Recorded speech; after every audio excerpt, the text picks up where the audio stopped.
Okay, Amy, so here is what I have done with uh, these numbers. So I typically would use a CSV file, but it goes in Excel either way. That's all right. So I like this Arctic Sea Ice one. Let's go ahead and download this puppy and see what happens.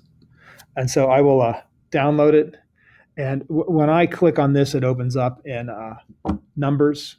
So that's okay. And so I already have it open. And so I can take the two columns I want. This is actually, let me do the month. And so I've got the month and the 1960 data. We might as well grab it all. And then we can choose which ones we want to use. And so I'll copy that data. And then I'll go back into GeoGebra. Nope, not that one. Here's GeoGebra. Go to GeoGebra Classic. And the first thing I'm going to want to do is I'm going to want to put this into a spreadsheet. So I'm just going to paste it into a spreadsheet. So I need to open up a spreadsheet view. So I'll go to View and open up a spreadsheet. And I'm just going to paste it. So this is my month, first year, second year, third year. So what if I want to, I'd like to create a list of points. And so I think it might be best to do is take each column and turn it into its own list. So I click on the header. I create a list. And if you want to give it a name, you can give it a name. Another thing you can do is I could go like this. I could call this,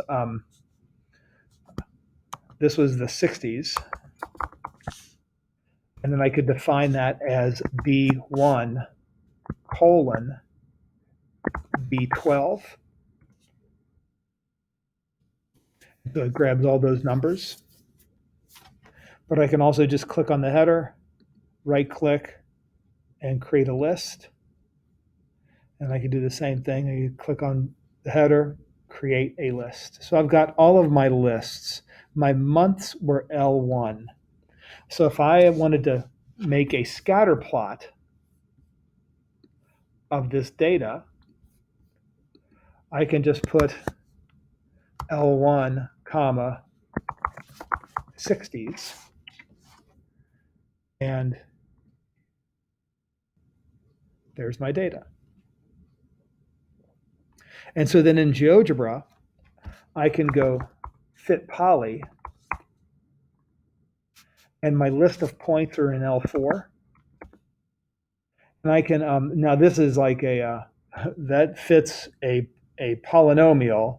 There are 12 points, so it knows that it's a maximum of 11th degree polynomial. But maybe I want to mess with this a little bit, so I could try a 1. That does not work.